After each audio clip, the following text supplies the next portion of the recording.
हाँ जी, good morning. आज room change है क्या आपका? क्यों? हाँ, ट्रांसफर कैसे हो गया आपका? हाँ, क्या? होली के बाद में इस क्लास में भेज दिया? अच्छा, वहां होली खेल खेल के खराब कर दिया होगा उसको। अच्छा, और संख्या इतनी कम कैसे? होली की छुट्टियों में लोग घर गए, अभी तक आए नहीं। अच्छा, तो कब आएंगे? मंडे। अच्छा भाई, बुधवार तक तो छुट्टियां थी, 3 उन्होंने अपनी तरफ से कर ली। इतने चलता है। हाँ? अच्छा, उन्होंने ऑनलाइन ले रखा है तो उन्होंने को अच्छा ऑनलाइन दे दिया कि भाई आप आओ तो आओ, मत आओ तो मत आओ। 7 दिन का? अच्छा, महीने के लास्ट 7 दिन जाए तो सबको क्या मिल जाता है? ऑनलाइन मिल जाता है। सही है, ये भी सही बात है। देना ही चाहिए आपको ऑनलाइन। नॉर्मली है ना, कई बार मेरे से कोई स्टूडेंट आके मिलता है कई बार की, सर फीस अफोर्ड नहीं कर सकता और मेरे को ऑफलाइन एडमिशन लेना है, मेरी फीस कम कर दो। तो मैं उसको कहता हूँ कि यार तू ऑनलाइन पढ़ ले। तो हमारी ऑफलाइन की फीस है 1,04,000 और ऑनलाइन की 61,000, तो वो पढ़ ले। कई बार कोई स्टूडेंट कहता है कि सर ये भी मेरे तो बहुत ज्यादा पड़ता है, 61,000 भी नहीं है। तो मगर यार वो रिकॉर्डेड जो बैच है उसकी शायद 26,000 रुपए, 22, पर वो जीएसटी करके शायद 26 होता है मेरे समझ में। तो वो पढ़ ले तू, और इस बात की गारंटी मैं देता हूं तेरे की कि हम ऑफलाइन में जितना लिखाते हैं या समझाते हैं उससे ज्यादा उस रिकॉर्डेड में, कि वो रिकॉर्डेड बैच जब भी हमने रिकॉर्ड किया तो हमने इस बात को पहले समझा था कि यार ऑफलाइन में 4 लाइनें कम भी लिखवा देंगे ना, कोई फर्क नहीं पड़ता। बच्चा दूसरे दिन खुद ही पूछ लेता है, सर ये बताओ ये बताओ ये बताओ, अपने बता देंगे, समझा देंगे, लिखना नहीं है भाई, समझ लो। पर रिकॉर्डेड में बच्चे के पास पूछने का तो ऑप्शन ही नहीं है अपने पास, तो उसको तो सारी बातें बता दो यार। तो उसके नोट्स में भी सारी बातें लिखी गई, क्लास में सारी बातें बोली भी गई, बस उसमें लिखवाना था नहीं, खाली बोर्ड पे समझाना था। तो सारा लिख लिया, बोर्ड पे समझा दिया, नोट्स दिए उनमें भी लिखवा दी। तो तू ये तय मान कि 1,04,000 और वो 26,000 के 4 गुना ज्यादा फीस है, पर उसमें 4 गुना ज्यादा ही पढ़ाई भी होगी, बात कम पढ़ाई भी नहीं है। स्टूडेंट के बार कहता है अपने पास तो 26,000 ही नहीं है। भाई सर बहुत ज्यादा खराब हालत है, मेरे पास तो ये भी नहीं है। तो मैं कहता हूँ यार देख, बतानी तो नहीं चाहिए बात, धंधे के खिलाफ जाती है बात, पर फिर भी टेलीग्राम पे हमारे वाला पूरा कोर्स हैक हो रखा है ना? और शायद कोई 500 रुपए में 1100 रुपए में बेचता है, 300 में, तो 300 में कोई बेच रहा होगा तो वहां से खरीद ले। हालांकि नहीं बताना चाहिए मुझे, पर अब तू जब इतना ज्यादा ही कह रहा है तो वहां से ले ले। और यदि और ज्यादा गरीब है कि 300 भी नहीं दे सकता, तो फिर किसी को पटाले को फ्री में दे दे भाई, टेलीग्राम वाला लिंक ही तो है वो, तो कोई फ्री में दे दे, या तेरे किसी दोस्त के पास हो वहां से देख ले, तो उसका मेरे से वापस होता है, अरे सर ऑनलाइन नहीं होती है पढ़ाई, और मैं ऑफलाइन बैठ के पढ़ना चाहता हूं, मैं सामने बैठ के एकदम पढ़ना चाहता हूं। बात तो ये भी सही है तेरी, पर यार यदि नहीं हो सकता तो वैसा भी तू कर सकता है। तो एक तरफ तो स्टूडेंट की व्यथा ये है कि सर जैसे भी करके मेरे को ऑफलाइन पढ़ाओ, मैं ऑनलाइन पढ़ नहीं सकता, जबकि ऑनलाइन में उसके पास फ्री से लेके 61,000 तक के 3-4 वर्जन है ना, किसी का भी पालन कर सकता है, कैसे भी वो पढ़ सकता है। एक तरफ आप हो जिनके घर वालों ने 1,00,000 रुपए दिए कि ऑफलाइन पढ़ना, हमारे पास पैसे हैं, पैसे की चिंता मत करना, पर आपने कहा क्या अब मुझे ऑनलाइन दो आप आगे तो जब ऑनलाइन ही लेना था तो घर वालों को रुपए क्यों लगाए? उल्टा 2 बचत, फीस वाली बचत तो होती, वो होती, घर ही रहते। खर्चा भाई यहां कम से कम मान के चले अपने 3 साल तो जयपुर रहना ही पड़ेगा। 18 महीने की, 20 महीने की तो कोचिंग है, पेपर होता है और होता है, एक वैकेंसी में पढ़ा नहीं होता, दूसरी वैकेंसी में होता है, 3 साल का तो लेके चले अपने कम से कम। मोटा मोटा 10,000 रुपए तो खर्चा करते होंगे महीने, लगी जाता, 8-10 हजार रुपए तो लगा ही देते हो भाई। मैं जब रूम लेके रहा करता स्टूडेंट लाइफ में, तभी मेरे लास्ट के अंदर मेरे को याद है 5-6 हजार रुपए लगने लग गए थे, तो वो आज के 10 साल पहले की बात है, तो अब डबल तो ही गया। तो 10-12 के बिना तो तुम करते नहीं, हालांकि कई पैसे वाले तो सोच रहे हैं केवल 10,000, हमारा तो 25,000 खर्चा आता है महीने का। तो तुम्हारी बात अलग है, तुम अलग रेंज के लोग हो, हम साधारण जो दाल रोटी खाने वाले हैं, तो 10,000 तो है। 10,000 के 3 साल के कितने हो गए? भारतीय 36, 3,60,000, 3.5 लाख रुपए मोटा मोटा है। लाख रुपए घर वालों के 4.5, 5 मानो राउंड फिगर में, 5 लाख रुपए बचते। समय आना जाना, यहां परेशानियां, सो पीजी में आलू खाने दोनों टाइम, है ना, बीमारी लेके जाओगे पक्का, 3 साल में गंभीर बीमार पड़ोगे एक बार बीच में, जिसके में डॉक्टर कहेगा ऐसा अंदर से खत्म हो रखा है सारा कुछ सामान, क्योंकि ढंग का खाना तेरे को मिलता घर पे रहते, मम्मी का लाड़ दुलार भी मिलता है ना, घर वाले खाना भी अच्छा खिलाते। आजकल तो घर में भी ऐसा नहीं है एकदम, अपने घरों के अंदर भी कि एकदम ही पढ़ाई का माहौल ना हो, अब है। पहले अपने इसलिए भी कहते थे पढ़ाई का माहौल नहीं है क्योंकि ज्वाइंट फैमिली होती, एक साथ में 15-20 लोग रह रहे हैं, बुआ जी के 4 टाबर आए हुए हैं, 4 अपने इधर कोई चुन्नू मुन्नू भतीजे खेल रहे हैं, तो टाबर पढ़ने नहीं देते। अब वो भी समस्या इतनी ज्यादा नहीं है, घर वाले भी अब इतने ज्यादा आपके करियर पे फोकस करते हैं कि घर वाले भी कहते हैं खेत का काम नहीं करना, तुम अपने पढ़ाई पे ध्यान दे, तो आपसे दूसरे काम भी नहीं करवाते, कितनी चीजें बचाते। पर फिर भी यदि ऑफलाइन आता हुआ कोई स्टूडेंट ऑनलाइन लेना चाहता है, वो घर वालों के पैसों को धत्ता बताता है, अपने घर वालों की मेहनत को, आपके घर वालों के आपके प्रति जो प्रयास हैं उन सबको अंगूठा दिखाता है, और वो साफ साफ घर वालों को कहना चाहता है कि आप भले कितना ही करो, मैं निकम्मा हूं, मैं क्लास नहीं जाऊंगा। वो केवल इसलिए नहीं आना चाहता कि सुबह 7 बजे खड़ा होना पड़ता है, कई टाबर इसलिए सुबह सुबह वाले 7 बजे वाली क्लास उनकी मिस हो जाती है और बाद में सर ऑनलाइन दे दो, मैं किसी भी वजह से नहीं आ पाया था, या वो और गांव चला गया वापस नहीं आया, या और किसी कारण से उसने 10 दिन क्लासें नहीं ली, दोस्तों के साथ इधर उधर घुमाई में लग गया और फिर इसने कहा मैं ऑनलाइन पढ़ दूंगा।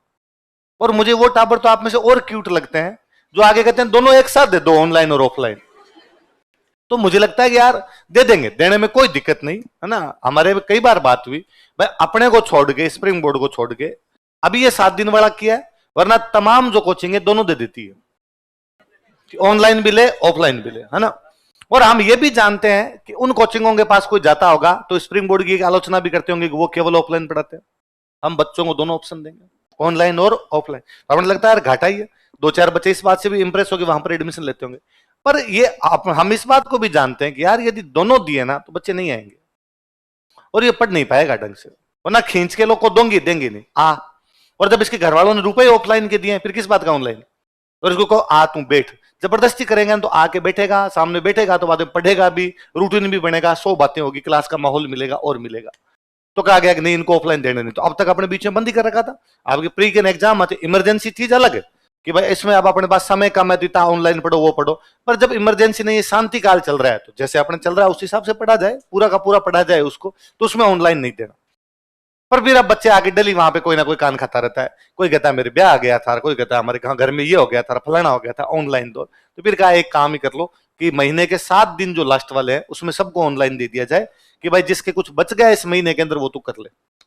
तो कभी बीच में कई बच्चे आ कहते हैं कि मैं 15 दिन नहीं आया था, इसका मेरे को ऑनलाइन एक्सेस दे। तो मैं उनको एक सिंपल सी बात कहता कि यार तू एक काम कर, तू ये बैच कंप्लीट कर ले। या कोई बच्चा कहता मैं 2 महीने नहीं आ पाया, मैं 1 महीने नहीं आ पाया, तू ये बैच पूरा कंप्लीट कर ले, और जब ये बैच कंप्लीट हो जाएगा तू मेरे को लिख दे कि इस 1 महीने में क्या क्या सब्जेक्ट हो गए थे जो तेरे नहीं हो पाए। कि उसने कहा सर मैं राजस्थान की कल्चर आपने पढ़ाई थी, मैं तो एक क्लास में भी नहीं, ठीक है। और क्या सर साइकोलॉजी हो गई थी, मैं तो क्लास नहीं ले पाया, और सर पबेड आदि हो गई थी, मैं क्लास नहीं पाया, 3 सब्जेक्ट है। अब जब ये बैच समाप्त हो जाएगा, अपने कोचिंग में 20-22 बैच चलते रहते हैं इधर उधर, तो किसी बैच में जाके बैठ जाना जिसमें देख लेना पबेड चल रही हो, राजस्थान चल रही हो, साइकोलॉजी किसी ना किसी बैच में मिल जाएगी, जब तेरी इच्छा हो जिस बैच में बैठ के पढ़ ले। तो तू ऑफलाइन का ऑफलाइन पढ़ लेगा, एक बार चीजें कंप्लीट हो जाएगी वो पढ़ लेगा। तो वो कहता है नहीं सर अभी दे दो तो मैं साथ में कर लूंगा। ठीक है तू कर सकता है, 7 से 1 क्लास, 1 से 7 ऑनलाइन, 6 घंटे की तो हुई थी ना, तू घर पे गया था, वही तो ऑनलाइन एक्सेस दे रहे हैं, तू वो करेगा तो फिर तू याद कब करेगा, फिर तू सारा दिन यही करेगा। और तू यकीन मान अब जब तू केवल ऑफलाइन आता है तो 7 से 1 ऑफलाइन आता है, 6 घंटे घर पे बैठ के नहीं पढ़ता, वापस इन चीजों को 6 घंटे रिवीजन नहीं करते आप, तो 6 घंटे वो मोबाइल पे कैसे देख लेगा। पर फिर भी उसका है नहीं तुम दे दो, मैं भले देखूं नहीं देखूं, मैं तुम्हें कोई लेना देना नहीं है मेरे से, मैं पढ़ूं नहीं पढ़ूं। तब मुझे कई बार लगता है कि यार बच्चों का जितना ज्यादा ध्यान रखते हैं ना वो उतनी ज्यादा गालियां निकालते हैं, इसलिए ध्यान नहीं रखना।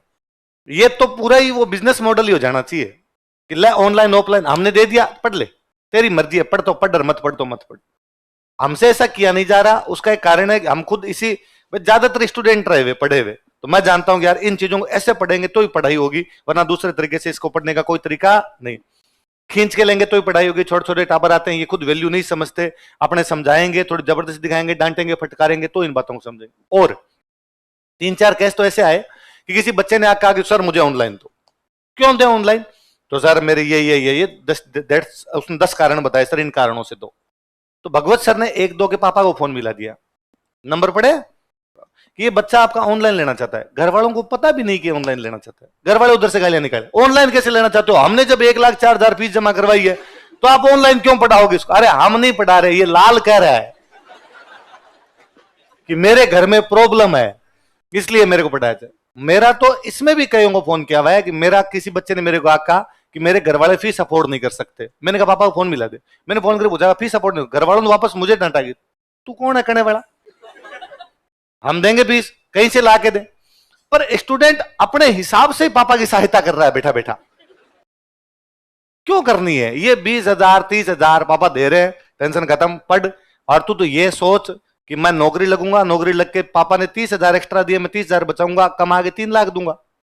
या तो तेरे मन में यह है कि अपने से नौकरी आज लगी जाए कल लगी जाए, तो पापा के जितने बचाए जाए 30,000 भी बचाए जाए तो अपने बचाएं। इसलिए घर वाले आपकी पढ़ाई में, आपके रहने में, आपके पैसे खर्च करने में किसी प्रकार की कोई कोताही बरतते नहीं। इसलिए आपके साथ दिक्कत ही होगी कि जब कभी आप असफल होते हो ना, तो आदमी किसी ना किसी दूसरे पे ढालता है कि भाई मैं असफल क्यों हो गया, तो वो कहता है भाई मेरे को तो घर वालों ने पढ़ाया नहीं ढंग से, ऑनलाइन दिला दिया था, हमें तो ऑफलाइन दिलाया नहीं था। यदि ऑफलाइन होते वहां जाके पढ़ते तो क्या पता हम क्या कर देते, वो नहीं कह पाओगे। कोई यह कहेगा मेरे तो सर टेंशन तो इस बात की रहती थी महीने का खर्चा आएगा कि नहीं आएगा, घर वाले कहते हमारे पास तो पैसे नहीं है, तो इस टेंशन में आदमी पढ़े दूसरा काम करे, वो भी नहीं है, घर वालों ने पूरे पूरे भेजे। तीसरा है कि सर कोचिंग वाले ढंग से पढ़ाया नहीं, अब वो कहते तो थे कि हम 7 से 1 बजे तक क्लास लेंगे, एक दिन 7 से 9 बजे तक पढ़ाया, फिर घर भेज दिया, कितनी क्लासें होगी? एक दिन 7 से 9 क्लास हुई, 9 से 11 कहा गया अब क्लास नहीं होगी, 11 से 1 वापस क्लास होगी, 2 घंटे तक हम बाहर बैठे रहे, वो भी तुम नहीं कह पाओगे। सर कोचिंग वाले हमारे टेस्ट नहीं लेते थे, तो वो तुम्हारी आत्मा चीख चीख के कहेगी कि तूने नहीं दिए, बाकी टेस्ट तो हुए थे। कोई तुम ये कहोगे हमारा आंसर राइटिंग प्रैक्टिस नहीं हुई थी, तो तुम किसी को बहाना और नहीं बना पाओगे। वरना क्या आदमी बहाना बना के जीव राजी कर लेता है, ये कारण थे इन वजह से मेरा नहीं हुआ, वो भी नहीं होंगे, तब आदमी को जरा अजीब फील होता है जब वो बहाना भी नहीं ढूंढ पाता ना, उसे लगता है अपने तो असफल होने के पीछे कोई बहाना भी नहीं, तो अब तो अपने कहना पड़ेगा कि अपने अपने लक्षणों की वजह से असफल हुए थे। प्लीज कोचिंग कहेगी तुम्हें कि 7 दिन का ऑनलाइन ले लो, मत लिया करो, पढ़िए। जब घर वालों ने भेजा है यहाँ पे बैठने के लिए भेजा है, यहाँ पे पढ़ने के लिए भेजा है, उसको लेना बंद कीजिए। मैं वापस कहूँ, वापस कोई इमरजेंसी हो जाए कि भाई हमारे पास और कोई चारा ही नहीं था कोचिंग आने का, उसको छोड़ के कभी कोचिंग अब्सेंट नहीं करनी। और ये भी आप मानिए इतनी बोरिंग क्लास कभी नहीं होगी कि आपका आने का जीव नहीं करे। स्प्रिंग बोर्ड इस बात की आपको गारंटी देता है कि आपका आने का मन तो करेगा कि क्लास में चलते हैं कुछ ना कुछ नई चीजें सीख के आएंगे। ऐसा कभी नहीं होगा कि आपको लगा कि आज हम कोचिंग गए थे और हम कुछ भी नहीं सीख के फालतू में यूं ही बैठ के वहां पर आ गए, ऐसा भी नहीं होता। लिखवाया जाता है, कुछ नई बातें सिखाई जाती है, इसलिए इन चक्रों में मत पड़िए। हम तो क्या है, जब आप अब डेली शाम को वहां 100 जने लाइन लगाते हैं, ऑनलाइन दो ऑनलाइन दो ऑनलाइन दो, फिर क्या करें? तो लास्ट वाले 7 दिन वाले दे दो, वो भी बीच का रास्ता निकालने की कोशिश की गई। हमारा अभी तक भी मन नहीं मानता कि इनको ऑनलाइन ऑफलाइन दोनों एक साथ दिए जाए। ये मेरे सर के बीच में, हम बाकी स्टाफ वालों के बीच में कई बार बातचीत हुई है कि कोई आके हमें कहता है वो कोचिंग वाले दोनों दे देते हैं, वो दे देते हैं, तो अरे यार वो कोचिंग वाले देते हैं तो वो ये भी कहते होंगे कि साहब स्प्रिंग बोर्ड वाले तो नहीं दे रहे, हम दे रहे हैं, देख लो हमारे 4 एडमिशन, तो अपने 4 एडमिशन कम ही होते होंगे, हो 4 एडमिशन कम, पर बच्चा वैल्यू तो समझे पढ़ाई की। और जो दोनों लेता है, एक तो क्या ऑनलाइन वो लोग लेते हैं जो किसी वजह से नहीं आ पाते, जैसे कोई सर्विस में है ना। मैं ऐसे खूब सारे लोगों को जानता हूं कि फौजी है, कश्मीर में पोस्टिंग है या कहीं पोस्टिंग है, और वो ऑनलाइन पढ़ रहा है क्योंकि उसको पता है मैं जा नहीं सकता। तो वो वैसे लोग तो वैसे करते हैं कि 8 घंटे की जॉब, अब घर आए फटाफट आए और आके हाथों हाथ मोबाइल लगाया, उसमें 3 घंटे के जो वीडियो थे वीडियो देखे, उसके नोट्स बनाए, लिखना पढ़ना जो करना है वो पूरी अपनी लाइफ उसमें सेटल कर देता है। या हाउसवाइफ, वो लड़कियां जो नहीं आ पाती किसी वजह से, ससुराल वाले नहीं भेजते, घर वाले नहीं भेज रहे किसी वजह से, ऐसी कोई लड़कियां वो पढ़ पाए। या कोई डिसेबल पर्सन, कि कोई दिव्यांग है और है, यहां पर नहीं आ पाते, ऐसे लोग वो वास्तव में पढ़ते हैं। बाकी वाले यदि यहां आ भी सकते हैं, यहां रह भी सकते हैं, यहां पढ़ भी सकते हैं, क्लास आ भी रहे, फिर भी यदि ऑनलाइन लेते हैं वो नहीं पढ़ते। और मैं कहता हूं मैं तुम्हें 1 महीने का क्या लो, मैं 6 महीने का दिला देता हूं, तुम मत आओ और बाद में तुम मुझे बताना कि 6 महीने तो तुम पढ़े थे क्या, उस तरीके से पढ़े थे जैसे क्लास के अंदर पढ़ते हैं। इसलिए इन चीजों को बंद कीजिए, ये चीजें अपने नहीं करनी। पढ़ाई का तरीका यही है कि हम डेली आए, डेली पढ़ें, डेली जो पढ़ाया जाए उसका रिवीजन करें, डेली का डेली रिवीजन करें। एक भी दिन ऐसा ना जाए कि आज पढ़ाया था इसका रिवीजन कल पे छोड़ दिया। आपने कभी नोटिस करके देखना कि जैसे मान लो मैंने आज आपको कुछ भी पढ़ाया, एक कोई टॉपिक पढ़ाया, अजमेर के चौहान पढ़ा दिया आपको, आज का आज घर पे जाके पढ़ लो उसको। 2 घंटे क्लास थी, आज का आज घर पे जाके पढ़ा, 2 घंटे और लग जाएंगे, या 1.5 घंटा लगेगा, 1 घंटा जीता लगा आपको। कि मान लो आपको 1 घंटा लगा, 2 घंटे की चीजें रिवीजन की, 1 घंटा लगा आपको। 3 पेज लिखवाए मैंने, 3 पेज को रिवीजन किया, 1.5 घंटा लगा। आप उस दिन मत करो, आपको मैं अगले दिन करूंगा उनको, आपको 1.5 की जगह 2 लगेंगे। आपको कि मैं 2 दिन नहीं करूंगा, 3 दिन करेंगे, वो 2 की जगह 2.5 लगेंगे, और आप 3 दिन छोड़ दो, चौथे दिन याद ही नहीं होगा। और आप एक दिन क्लास बंक कर दो, वो क्लास आओ मत आप, और बाद में नोट्स लेके पढ़ने की कोशिश करो, जिंदगी में याद नहीं है। और याद भी हो जाएंगे तो कभी अंदर से कॉन्फिडेंस नहीं आ पाता कि अपने याद हुए कि नहीं हुए। मेरा स्प्रिंग बोर्ड में एडमिशन लिया हुआ है 13 जुलाई 2010, वो बैच शुरू हुआ था 6 जुलाई 2010 को। मेरा भी याद है, मैं क्लास में पहले दिन आया, तब हिस्ट्री ऑप्शनल लिया करते, तो दिलीप सर मिडिवल हिस्ट्री शुरू कर चुके थे, और दिलीप सर ने आते पहली जो लाइन लिखवाई थी, वो लिखवाई थी कि मोहम्मद बिन तुगलक ने तरमा सरीन को पैसे देकर वापस भेज दिया था, और अगला शुरू करा दिया फिरोज तुगलक। एक लाइन को मोहम्मद बिन तुगलक की पहले दिन खाली रही होगी, बच गई होगी, तो लिखवा दी अब का फिरोज तुगलक। मैं बीच में मिडिवल पढ़ाता था, इंडियन हिस्ट्री पढ़ाता, मिडिवल पढ़ाता। फिरोज तुगलक से लेके पूरी मिडिवल जहां तक समाप्त होती है, पूरी एंशियंट, पूरी मॉडर्न, पूरी वर्ल्ड, पूरी राजस्थान पढ़ाता था बीच में। मैं तब अपने बेच कम हुआ करते, नरेंद्र चौधरी जोधपुर लेते, मैं इधर लिया करता, तो मैं सारी लेता। तो मेरे को मजा आता यूं पढ़ाने में। फिरोज तुगलक जैसे आता, मैं यूं बताता, 4 बातें बताता, याद करने के तरीके बताता। फिरोज तुगलक से पहले वाला मोहम्मद बिन कासिम का 712 में आक्रमण, अरबों का आक्रमण, वहां से लेके फिरोज तुगलक, वो जो 15-20 पन्ने जो मैंने क्लास में बैठ के नहीं पढ़े, क्योंकि मैं क्लास में एब्सेंट था। लास्ट में वो जब पेपर आने वाला था, दिलीप सर ने एक दिन बिठा के नोट्स दे दिए, मैंने याद कर लिए, मुझे याद है। जब भी क्वेश्चन आया, मेरा क्वेश्चन हमेशा सही हो गया। फिर भी क्लास में पढ़ाते समय मेरे कभी कॉन्फिडेंस नहीं है। मैं जब भी वो 10 पन्ने पढ़ाते, 3-4 क्लासें लगती है, एक दिन मोहम्मद बिन कासिम वाली क्लास लगती है, फिर ये मोहम्मद गोरी वाली, गजनी वाली ये पढ़ाते हैं लगती है, फिर वो अलाउद्दीन खिलजी वहां तक तुगलक तक आते आते 5-6 क्लास का जुगाड़ होता है। वो 5 क्लासें मैं जब भी क्लास में पढ़ाता, मेरा जीव करता कि बता नहीं बच्चे क्या पूछ लेंगे, और ये कोई क्वेश्चन पूछ लेंगे जो तेरे को नहीं आएगा। हालांकि मेरा अंदर ही अंदर ये कहता कि नहीं, क्या पूछ लेंगे यार, मैं ज्यादा जानता हूं इनसे, और मैं सारे पुराने क्वेश्चन मेरे देखे हुए, मेरे सारे क्वेश्चन सही होते हैं, और मेरे से ऐसा कोई क्वेश्चन ये नहीं पूछ सकते जो मुझे नहीं आएगा, और यदि पूछ भी लेंगे तो अपने कह देंगे यार आज नहीं आ रहा, कल बताएंगे, क्या फर्क पड़ता है। लेकिन कभी कॉन्फिडेंस नहीं आ पाता। और जैसे मैं फिरोज तुगलक में पहुंचता, वो चूंकि नोट्स में लिखा हुआ था, मेरा खुद का याद किया हुआ था, उसी दिन याद किया हुआ था, अगले दिन सुनाया हुआ था, सर से बातें सुनी हुई थी, मुझे एहसास होता मैं फिरोज तुगलक हूं खुद, और ये मेरे बारे में तो मेरे से ज्यादा क्या पूछ सकते हैं। तो नोट्स की चीजें, खुद के हाथ से लिखी हुई चीजें, क्लास में पढ़ी हुई चीजें बड़ी कॉन्फिडेंस देती है। और मैं अभी भी ना, मेरे खूब सारी चीजें ऐसे याद है कि क्लास चल रही थी, तो तब हमारे छोटी क्लास होती है कि मान लो बच्चे थे हम क्लास में, उसमें 150 बच्चे थे कुछ, तो 150 लोग क्लास के अंदर बैठे हैं।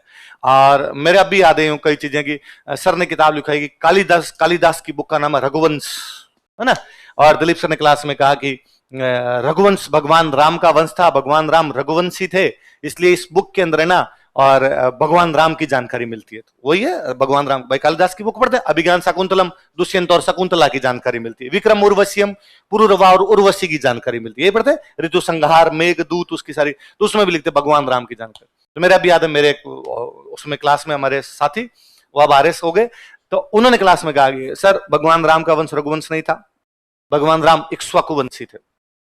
मैं और क्लास में आता तो बोला हाँ सर मैं इक्ष्वाकु वंशी थे। सर ने उनको वापस कहा कि अरे इक्ष्वाकु वंशी थे, तू ये बात लिख ले, रघुवंश किताब लिख ले। हाँ ठीक थे, इक्ष्वाकु वंशी थे, पर यहाँ पर अपने बात याद ये करनी है, रघुवंश वाली याद करनी है, और तू बड़ा याद रखता रहे इक्ष्वाकु वंशी थे। तो उन्होंने इक्ष्वाकु से लेकर राम जी तक की सारी पीढ़ियां गिना दी, इक्ष्वाकु के बाद कौन हुए, उसके बाद कौन हुए, उसके बाद कौन हुए, राम जी तक। मेरा अब भी, मैं जैसे ही किसी क्लास के अंदर जब पढ़ाता कालिदास की रघुवंश, मेरे पहले दिमाग में आता कि महिपाल जी ने इक्ष्वाकु से लेकर राम जी तक की पूरी सुनाई थी। मेरे से कभी अब मैं ठीक है, अब तो टीचर हो गया तो याद ही रहने, स्टूडेंट लाइफ में भी ये कभी मैं भूलता नहीं था कि रघुवंश किसकी बुक है, मेरे हमेशा याद आता रघुवंश मतलब किसकी है। मेरा भी मेरे रूममेट, उन्होंने मेरे से एक दिन पूछा कि हमें पढ़ते हुए कई दिन हो गए, तो उन्होंने पूछा है कि हसन निजामी की बुक है ताजुल मासिर, इनमें आदमी कौन और बुक कौन सी है, कि वो याद करते डल जाएगा हसन निजामी ताजुल मासिर, हसन निजामी ताजुल मासिर। तो मैंने कहा आप छोड़, तेरे याद नहीं हो तो अपने याद करने की आवश्यकता नहीं, अपने याद रखना है, यदि हसन निजामी आए तो ताजुल मासिर करना है, ताजुल मासिर आए तो वही सवाल पूछ सकते हैं, राइटर दे दिया तो किताब बताओ, किताब दे दी तो। मैं आज दिन तक आपको जब भी लिखवाता हूं हसन निजामी की ताजुल मासिर, मुझे वो मेरे रूममेट याद आते हैं, उन्होंने यार अपने से ये क्वेश्चन पूछ लिया था कि हसन निजामी और ताजुल मासिर में से आदमी कौन सा है और दूसरा कौन सा है।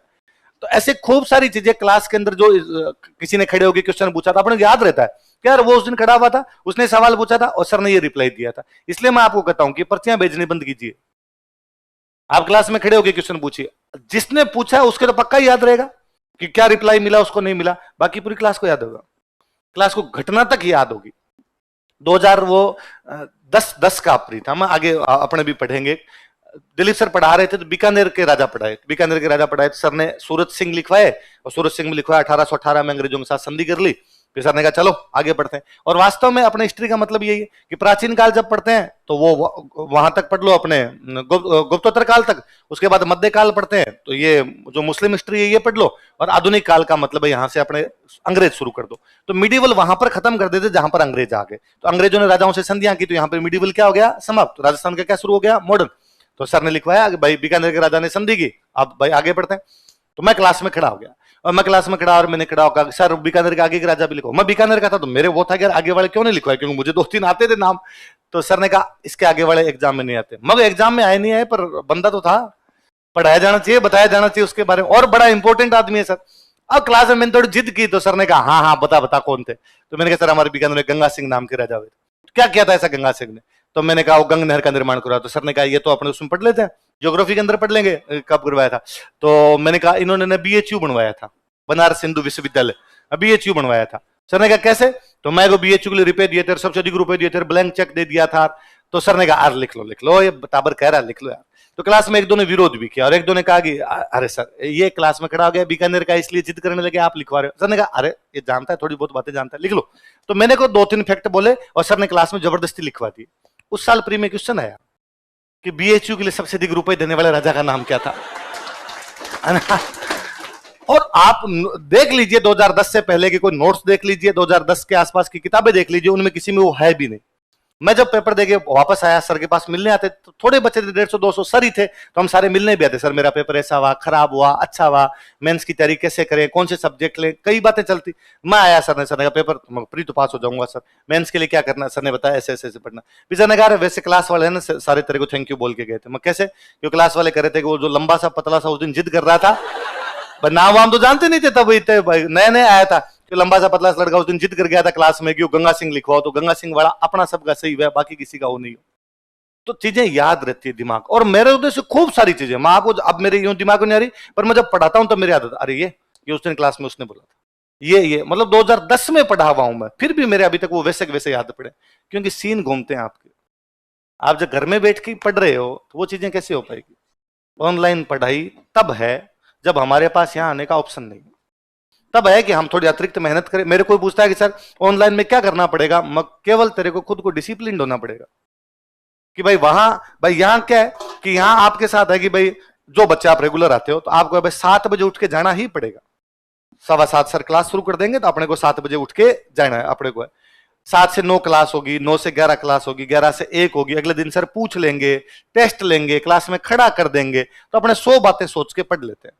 ये ऑनलाइन होता है, आपको भी पता है 7 बजे वो क्लास सेम शुरू हो जाएगी लाइव, पर आपको लगता है कि 7:30 भी तो कर सकता हूं, आधे घंटे की नींद और ले लूं, आधे घंटे का जो बच जाएगा बाद ले लूंगा। तो वहां आप में थोड़ा सा आलस आ जाता है। यहां आपको लगता है कि यदि मैं 7:30 गया और यदि सर ने इतने भरी क्लास में पूछ लिया लेट क्यों है, क्या जवाब देंगे अपने? तो अपने सोचते हैं 4 बातें कि यार इससे अच्छा तो आधे घंटे जल्दी उठ के चले जाते हैं। तो यहां पे आप डिसिप्लिन नहीं हो तो भी कोचिंग कर देती है, माहौल कर देता है। फिर आपको लगता है कि ये 7 वाला जब याद करके आया तो मेरे क्यों नहीं हुआ?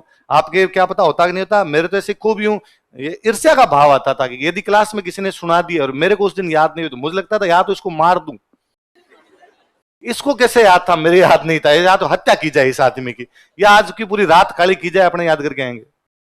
वैसे कैसे हो सकता है कि यार इसको याद हुए थे अपने को याद नहीं हुए थे? तो वो एक हेल्थी कंपटीशन जो होता है उसकी भावना उत्पन्न होती है। इसलिए पढ़ा कीजिए, आया कीजिए, इस बात के लिए घर वालों को बार बार थैंक यू बोला कीजिए कि उन्होंने पढ़ने के लिए भेजा है, उन्होंने ऑफलाइन के पूरे पैसे जमा कराए हैं। यदि वो कह देते, आपको घर वाले कह देते कि नहीं भाई रे अपने तो ऑनलाइन पढ़े, इतने रुपए यहाँ पर पढ़, क्या कर लेते? पढ़ते ना।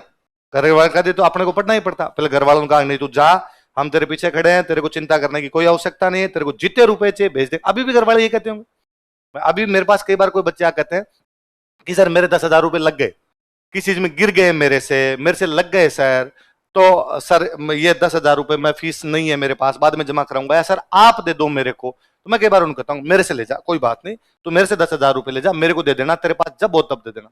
पर फिर भी मैं ये कहूंगा, तेरे को एक सलाह और दूंगा, तो घर पे बता दे। तो कहता है कि सर नहीं, घर पे बताते पापा मार देंगे, कर दे। कुछ ही नहीं कहेंगे, एक बात डांटेंगे। घर वाले पैसे के मामले में कभी नहीं चाहते कि उनके टाबर को किसी प्रकार की दिक्कत आए। बताओ, एक दिन तो यदि आप कभी रात को यूं फोन कर दो ना, मुझे 5 लाख चाहिए, इस प्रकार की परेशानी होगी, वो बाद में पूछेंगे क्यों चाहिए, पहले लेके आएंगे। भले वो कर्जे पे लेके, भले और कहीं से लेके, बाद में भले आपको कूटे पकड़ के कहां लगा दिए, क्यों कर दिए, है ना, 10 बातें हो जाए। तो आप घर वालों को इतने हड़के मत लिया करो। घर वाले यार हमारा पूरा सहयोग करने वाले लोग हैं। क्या पढ़ा हमने लास्ट क्लास में, कहां तक पढ़ा? अच्छा, अरे एक बताओ, मैंने पृथ्वीराज